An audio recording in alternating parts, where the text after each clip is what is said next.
The Battle of Leuctra was a battle fought on July 6, 371 BC, between the Boeotians led by Thebans and the Spartans along with their allies amidst the post-Corinthian War conflict. The battle took place in the neighborhood of Leuctra, a village in Boeotia in the territory of Thespia. The Theban victory shattered Sparta's immense influence over the Greek peninsula which Sparta had gained since its victory in the Peloponnesian War. Prelude. In 371 BC, the newly established democracy of Thebes had elected 4 Boeotarchs, the traditional title of the generals of the Boeotian League, and so proclaimed their intention of reconstituting the aforementioned league that Sparta had disbanded. During this period, Thebes had had an ally in Athens, but Athens was far from happy with the treatment Plataea had received. When it came to swearing an oath to respect the treaty, Sparta swore on behalf of herself and her allies. When Epaminondas came forward asking to swear on behalf of the whole Boeotian League, the Spartans refused, saying he could swear as the representative of Thebes or not at all. This Epaminondas refused. In this, Sparta saw an opportunity to reassert their shaky authority in central Greece.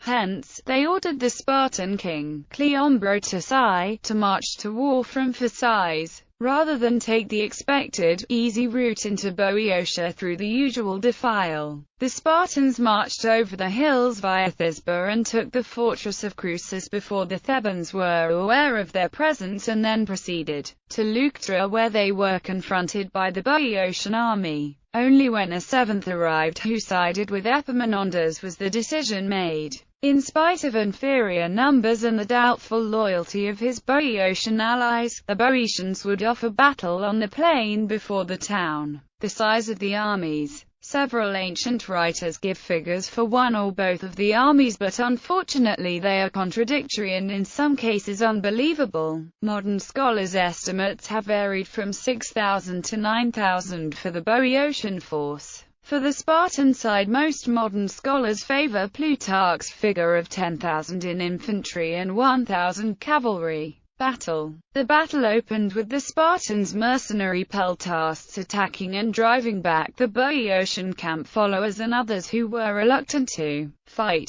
According to Xenophon, the Boeotian camp followers were trying to leave the field. As they did not intend to fight, this Spartan action drove them back into the Theban army, inadvertently making the Theban force stronger. There followed a cavalry engagement, in which the Thebans drove their enemies off the field. Initially, the Spartan infantry were sent into disarray when their retreating cavalry hopelessly disrupted Cleombrotus's attempt to outflank the Theban left column. At this point the Theban left hit the Spartan right with the sacred band of Thebes led by Pelopidas at its head. The decisive issue was then fought out between the Theban and Spartan infantry. The normal practice of the Spartans was to establish their heavily armed infantry in a solid mass, or phalanx, some 8 to 12 men deep. This was considered to allow for the best balance between depth and width. The infantry would advance together so that the attack flowed unbroken against their enemy. In order to combat the phalanx's infamous right-hand drift, Greek commanders traditionally placed their most experienced, highly regarded and, generally, deadliest troops on the right wing, as this was the place of honor. By contrast, the shakiest or least influential troops were often placed on the left wing. In the Spartan battle plan, therefore, the Hippician, the king of Sparta, would stand on the right wing of the phalanx.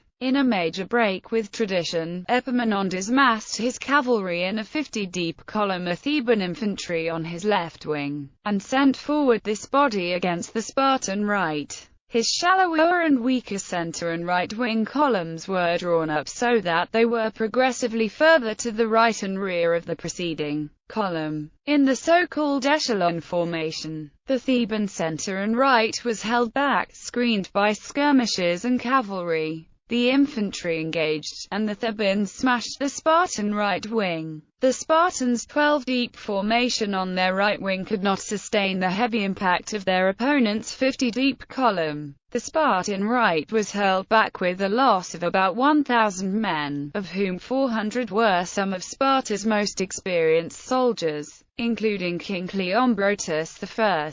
Rusto and Coshley, writing in the 19th century, believed that Pelopidas led the sacred band out from the column to attack the Spartans in the flank. Hans Delbruck considered this to be a mere misreading of Plutarch. Plutarch does indeed describe Pelopidas leading the band and catching the Spartans in disorder, but there is nothing in his account that conveys anything other than the sacred band being the head of the column, and the Spartans were disordered not because they were taken in the flank, but because they were caught in mid-maneuver, extending their line. Seeing their right wing beaten, the rest of the Peloponnesians, who were essentially unwilling participants, retired and left the enemy in possession of the field. Aftermath. The arrival of a Thessalian army under Jason of Pherae persuaded a relieving Spartan force under Archidamus not to heap folly on folly and to withdraw instead, while the Thebans were persuaded not to continue the attack on the surviving Spartans.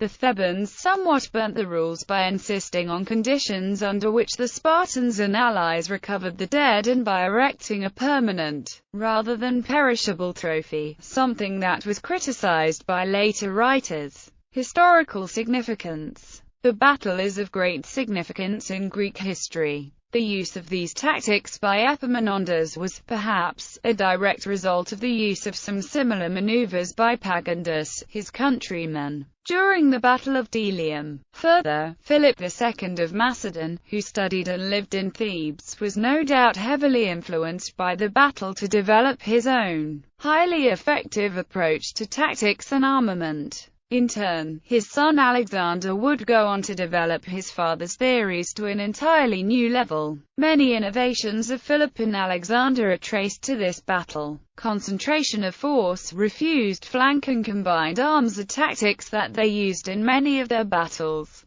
Philip's victories against the Illyrians and at Cherone, and Alexander's triumphs at the Granicus, Issus, Gaugamela, and the Hydaspes owe credit to the tactical maneuver used to vanquish the Spartans. Historians Victor Davis Hansen and Donald Kagan have argued that Epaminondas's so-called oblique formation was not an intentional and preconceived innovation in infantry tactics, but was rather a clever response to circumstances, because Epaminondas had stacked his left wing to a depth of 50 shields. The rest of his units were naturally left with far fewer troops than normal. This means that their maintenance of a depth of 8 to 12 shields had to come at the expense of either number of companies or their width. Because Epaminondas was already outnumbered, he had no choice but to form fewer companies and march them diagonally toward the much longer Spartan line in order to engage as much of it as possible. Hansen and Kagan's argument is therefore that the tactic was more dilatory than anything else. Whatever its motivation, the fact remains that the tactic did represent an innovation and was undoubtedly highly effective. The battle's political effects were far-reaching. The losses in material strength and prestige sustained by the Spartans at Leuctra and subsequently at the Battle of Mantinea were key in depriving them forever of their supremacy in Greece. Therefore, the battle permanently altered the Greek balance of power, as Sparta was deprived of her former prominence and was reduced to a second-rate power among the Greek city-states.